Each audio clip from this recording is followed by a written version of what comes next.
Hey, what's up, y'all? It is a Friday evening, and I wanted to upload a video for my blog post that I did about how technology saved me. And I kind of touched on the subject before with you guys about an issue that I had back in 2000. It was, I don't know, it was like springtime, and I had just left church, so it was Sunday afternoon. It was around noon.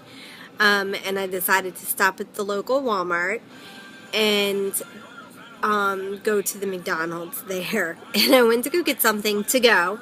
And I was very, very anal at the time about my doors and all my car doors being locked. And I had a 4-door Neon at the time. And I walked around. I remember specifically getting out of the car and walking around and opening and trying to open every single door, even though it was just me getting out of the car and I knew the other doors were locked. I was just that anal. So, like, I walked around and I tried to open every door, and every door, none of the doors opened. They were all locked. And it was one of those cars where you had to, like, manually open each door. So it wasn't like I had a little button where I could, like, unlock the locks.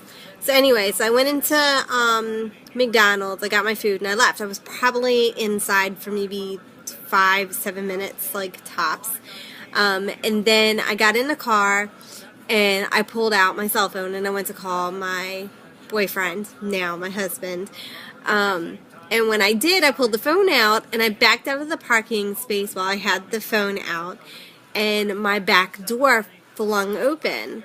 So I knew that the door was locked, and I know that I specifically didn't unlock the door because I only unlocked the front door so I could get in and drive away, and I was heading into work.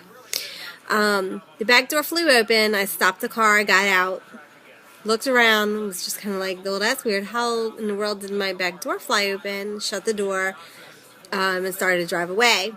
And then I want to say, like, that night or maybe within the next few days, my husband was reading the newspaper, and he told me about some carjackings that were taking place at the Walmart. And what was happening is it was taking place during that day, and they were carjacking young women. They were raping them behind a dumpster, and I believe that they had killed a few of those women. They killed a few, didn't they, babe? Didn't they kill a few? So that was like my little freak out moment. So every time my husband was like, I want to go to Walmart, I'm like, I'm not going to that Walmart. I'm not going during daytime. I'm not going. I hate that Walmart. There's no way I'm not going there. The Walmart's changed a lot in the area. I mean, it's right near a jail. But the jail that's right near there, that's the weird thing. Like, it's like what I would call like a baby jail. Like, I mean, they have work release there. It's like small-time criminals. It's not like big-time criminals. But I guess it's just, it's still close to like bad areas. So anyway, so that's kind of what happened. So that day, definitely, I feel that me having my cell phone and pulling it out and getting ready to make that phone call just kind of made somebody think, like, there's going to be a witness on the other line. Like, there's somebody there that's going to know that something's going on. And this was, during a time where a lot of people were just starting to get cell phones. It was starting to get a little bit more, like, everyday people could have a cell phone. But cell phones really didn't start getting out to, like, being an everyday household item until probably about 2005, 2006, and then, like, everybody and their cousins had cell phones.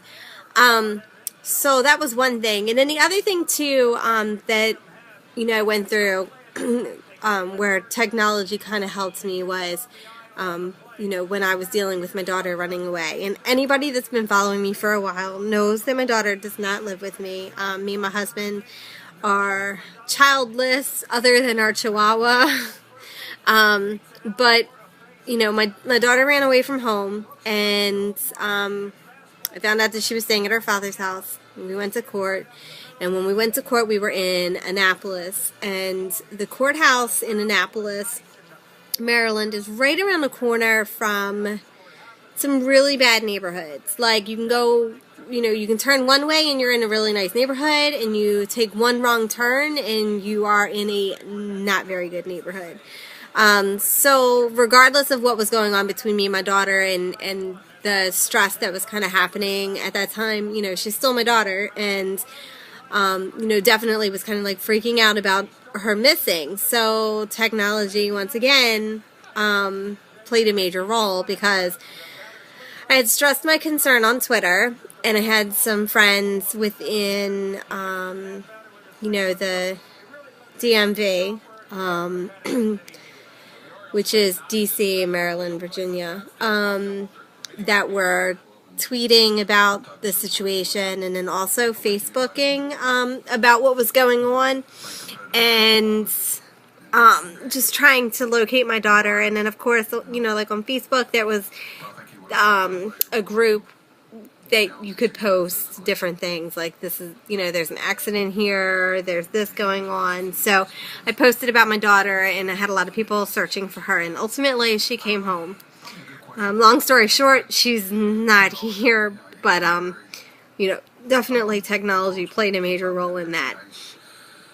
Oh, excuse me. And then of course, technology is something that we use for everyday things. I've met a lot of great people.